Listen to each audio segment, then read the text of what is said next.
정결례를 거행할 날이 되자 예수님의 부모는 아기를 예루살렘으로 데리고 올라가 주님께 바쳤다. 주님의 율법에 태를 열고 나온 사내 아이는 모두 주님께 봉헌해야 한다고 기록된 대로 한 것이다. 그들은 또한 주님의 율법에서 산 비둘기 한 쌍이나 어린 집 비둘기 2마리를 바치라고 명령한 대로 제물을 바쳤다. 그런데 예루살렘에 시메온이라는 사람이 있었다. 이 사람은 의롭고 독실하며 이스라엘이 위로받을 때를 기다리는 이였는데 성령께서 그 위에 머물러 계셨다.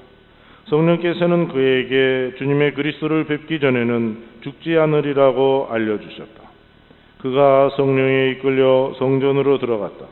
그리고 아기에 관한 율법의 관례를 준수하려고 부모가 아기 예수님을 데리고 들어오자 그는 아기를 2팔에 받아안고 이렇게 하느님을 찬미하였다.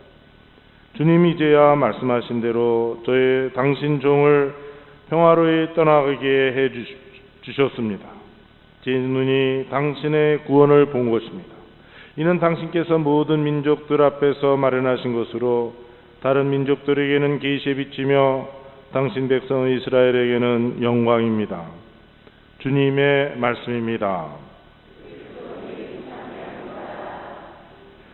오늘 아기 예수님 태어나셨는데 이제 40일 만에 성전에서 봉헌하셨다 하는 건데, 봉헌하면 어떻게 되는 거예요?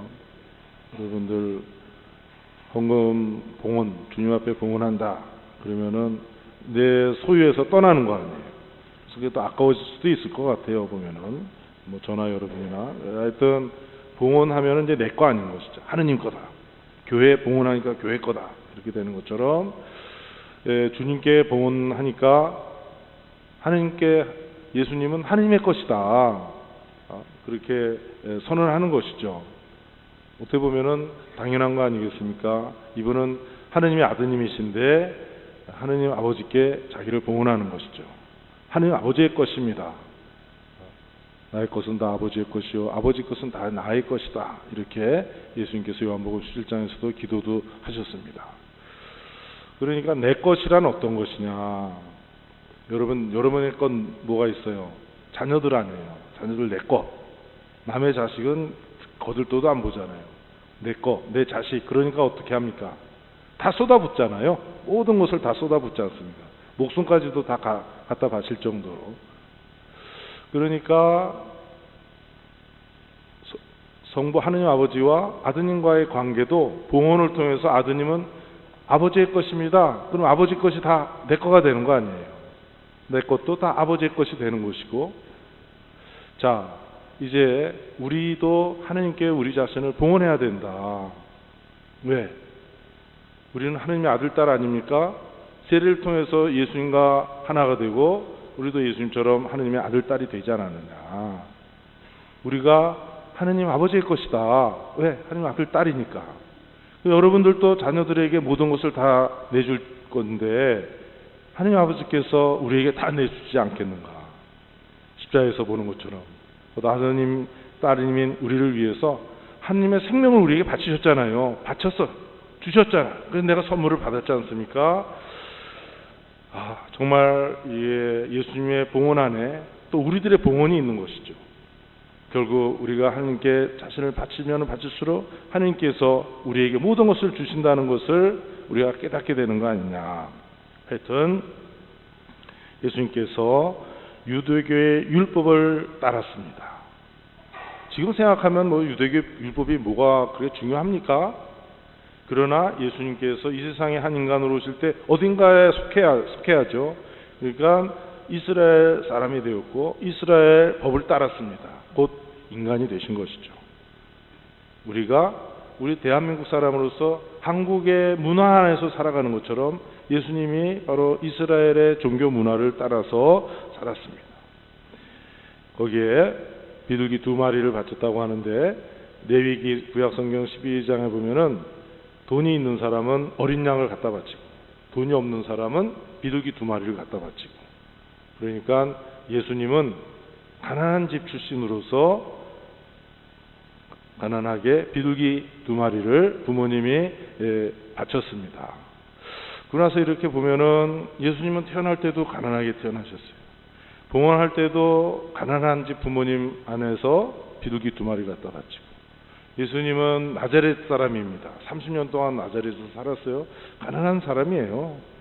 활동할 때도 사람이 머리 둘 것조차 없다고 하면서 여기저기서 얻어먹고 거기서 잠을 자고 그러면서 또 벌거벗긴 채로 저렇게 돌아가셨습니다.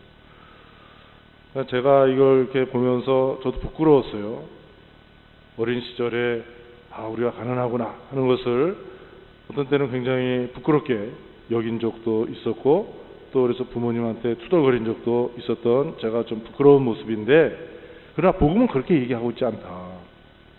그런데 오늘날 우리가 어떤 세계에서 살고 있는가? 가난을 부끄럽게 여기고 있지 않는가, 이 사회는.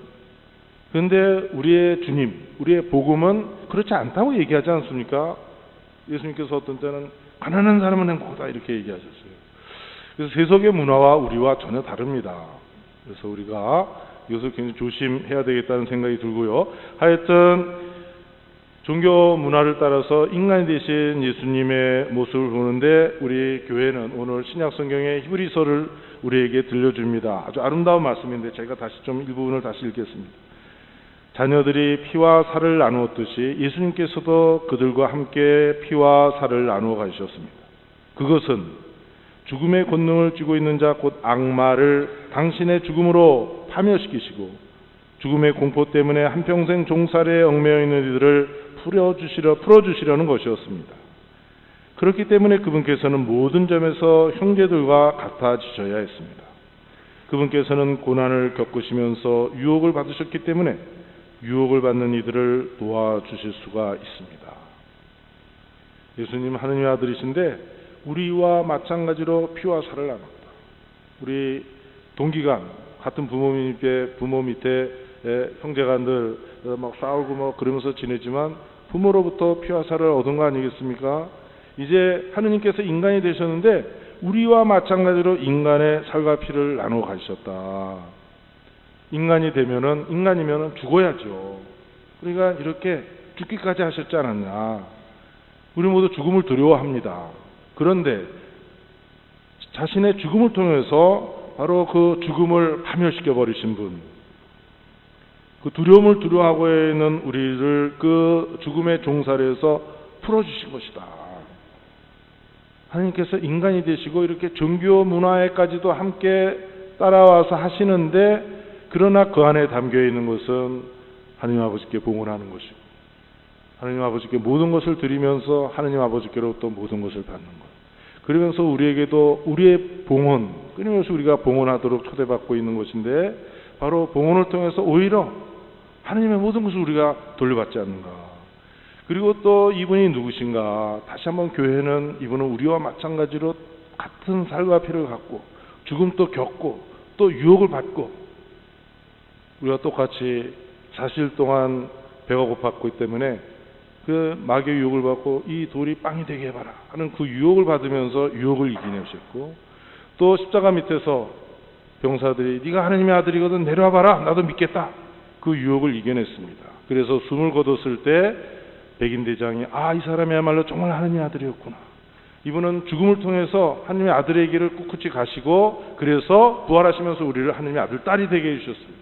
이분이 유혹을 이겨내지 못하셨다면 우리에게도 구원이 오지 않았을 것입니다. 그렇기 때문에 이분이 유혹을 겪으셨기 때문에 유혹받는 우리를 도와주실 수 있다. 이런 아름다운 말씀을 우리들에게 주님은 말씀해 주고 계십니다. 이렇게 주님께 봉헌하는 가운데 이제 성령에 이끌려서 노인 시메온은 아기 예수님을 두 팔에 받아 안고 외쳤습니다.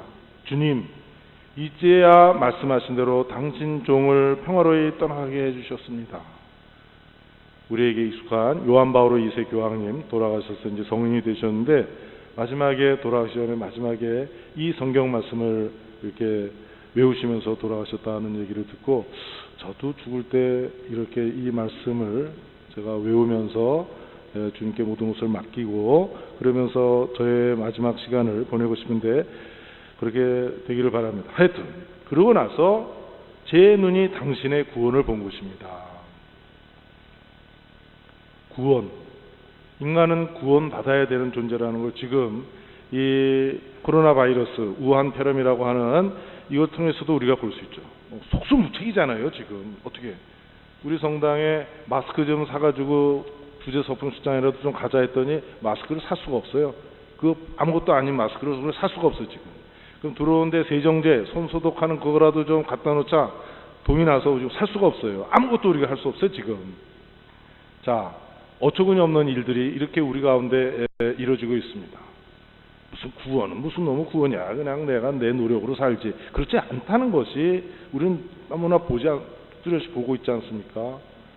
인간은 겸손해야 된다. 인간은 위대한 존재이지만 하느님을 제껴놓고 내가 하느님처럼 살려고 하는 곳에서 인간의 위대함은 결코 드러나지 않는다. 하여튼 이제 우리는 하느님의 구원을 봐야 되는데 그 구원이 어디 있냐? 구원이 어디 있습니까? 여러분들 부모님들 제일 사랑하는 가장 아끼는 게 누굽니까? 자식들이죠. 부모님들은 그냥 돌아가실 때까지 자식만 바라보고 있는 것 같아요. 내가 보니까. 또 우리는 안 그렇겠지만 세상 안에 있는 사람들은 항상 똑같은 것만 찾고 노래 부르면서 살잖아요. 돈. 우리는 자식만 계속 생각하면서 살고. 그러면은 우리의 구원은 어디에 있습니까? 예수 그리스도이시다. 예수님을 받아 안고 시meon 이분은 제 눈이 하느님의 구원을 지금 여기서 예수 그리스도 안에서 보고 있습니다 라고 고백하고 있습니다. 그러니까 우리 미사 때도 사제가 보라 하느님의 어린 양, 예수님의 몸을 내면서 보라 하느님의 어린 양이시다, 세상의 죄를 없애시는 분. 우리는 보기만 하는 게 아니죠. 잠깐이지만 그리스도의 몸 하면서 만지고 또 맛을 보고 넘기고 위에서 이분을 모시고 소화를 시키면서 우리가 하나가 되고 바로 우리의 주님이시다. 우리가 끊임없이 똑같이 자기 자신의 자식들을 바라보고 이름을 부르면서 사는 것처럼 우리도 끊임없이 영원한 하느님이 인간이 되어서 우리를 찾아오신 이 신비 앞에서 끊임없이 나도 내 눈이 당신의 구원을 본 것입니다 하면서 성령에 가득 차서 그리스도를 바라보고, 그러면서 당장 우리 앞에 우리를 위협하는 이 신종 코로나 바이러스도 이겨내고, 우리가 정신적으로 영적으로 건강하면은 이거 뭐 병에 걸리겠습니까? 걸린다 해도 감기 났듯이 우리가 이걸 퇴치할 수 있겠습니다.